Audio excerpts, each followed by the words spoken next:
খিচুড়ি আমার বরাবরই অনেক বেশি ভালো লাগে। সেটা সবজি খিচুড়ি হোক, ভুনা খিচুড়ি হোক বা পাতলা নরম খিচুড়ি হোক। তবে শীতকালে আমার সবজি খিচুড়িটা একটু বেশিই ভালো লাগে। কারণ শীতের সবজিগুলোই আসলে অনেক মজার হয়। আজকে শীতের সবজি দিয়ে আমি একটু মাখা মাখা করে খিচুড়ি রান্না করে নিব। আর আজকের খিচুড়িটা কিন্তু আমি হাতে মেখে রান্না করে নেব। প্রথমেই ধুয়ে রাখা চাল এবং ডালের মিশ্রণ দিলাম, তারপরে পেঁয়াজ কাঁচামরিচ কুচি দিলাম, তারপরে টমেটো দিয়ে দিলাম, এরপরে আমি মটরশুঁটি দিয়ে দিলাম, তারপরে এক থালা আমি শীতের সবজি নিয়ে নিয়েছি। এখানে ফুলকপি, তারপরে লাউ, আলু, গাজর এবং মিষ্টি কুমড়া নিয়ে নিয়েছি। সব একসাথে এখন দিয়ে দিব। এইরকম সবজি দিয়ে খিচুড়ি রান্না করলে কী যে মজা হয়। এরপরে গুঁড়া মশলা দিয়ে দিচ্ছি, হলুদের গুঁড়া, তারপরে ধনিয়ার গুঁড়া এবং জিরার গুঁড়া দিলাম, গরম মশলা দিয়ে দিলাম, দারুচিনি দিলাম, এলাচি দিলাম এবং হলো কয়েকটা লবঙ্গ দিয়ে দিলাম। বাটা মশলার ভিতরে পেঁয়াজ বাটা, রসুন বাটা এবং আদা বাটা দিয়ে দিলাম। পেঁয়াজ বাটাটা একটু কম দিয়েছি। তারপরে দু প্রকারের তেল দিয়ে দিব, সয়াবিন তেল দিয়ে দিলাম অল্প করে এবং অল্প করে সরিষার তেল দিয়ে দিলাম। এরপরে দিয়ে দিতে হবে লবণ, আমি পরিমাণ মতো লবণ দিয়ে দিলাম। লবণ দেওয়ার পরে এখন ভালোভাবে এই মিশ্রণটাকে হাত দিয়ে মেখে নিব। 2 থেকে 3 মিনিটের মতো ভালোভাবে মেখে নিতে হবে। যেহেতু হাতে মেখেই আজকের খিচুড়িটা রান্না করব, যত ভালোভাবে মাখা যাবে খিচুড়ি কিন্তু তত বেশি মজা হবে।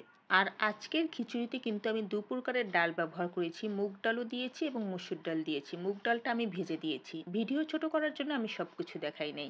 আমার হাতে মাখা হয়ে গিয়েছে। এরপরে আমি কিন্তু এতে গরম পানি দিয়ে দিলাম। এখন আমি একটু নেড়ে চেড়ে দিব এবং তারপরে ঢাকনা দিয়ে ঢেকে দেব। ঢাকনা দিয়ে ঢেকে আমি 15 মিনিট পরে আবারও ফেরত আসবো। ঢাকনা দিয়ে ঢেকে দিলাম। 15 মিনিট হয়ে গিয়েছে। এখন দেখি কি অবস্থা।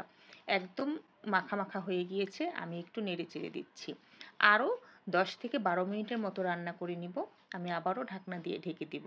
প্রায় 12 মিনিট পরে আমি ফেরত এসেছি। দেখেন অনেক সুন্দর কিন্তু হয়েছে খিচুড়িটা, একদম আঠালো আঠালো। আমি ভালোভাবে নেড়ে চেড়ে দিচ্ছি। এই পর্যায়ে আমি কিন্তু ধনেপাতা দিয়ে দিব।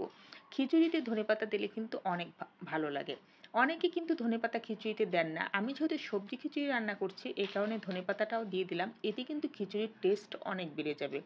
আর আজকের খিচুড়িটা কিন্তু একদম পুষ্টিগুণে ভরপুর।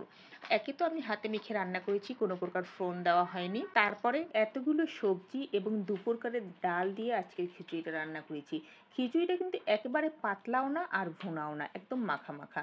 আমার এরকম খিচুড়ি খেতে কিন্তু অনেক বেশি ভালো লাগে। খিচুড়িটা একদম পারফেক্টভাবে হয়ে গিয়েছে। এখন পরিবেশন করে নেওয়ার পালা। আমি এখানে পরিবেশন করে নিচ্ছি। আর আজকের খিচুড়িটা আমরা খাবো হলো মুরগির মাংস দিয়ে। আর এর সাথে নিয়ে নিব শসা আর হলো লেবু।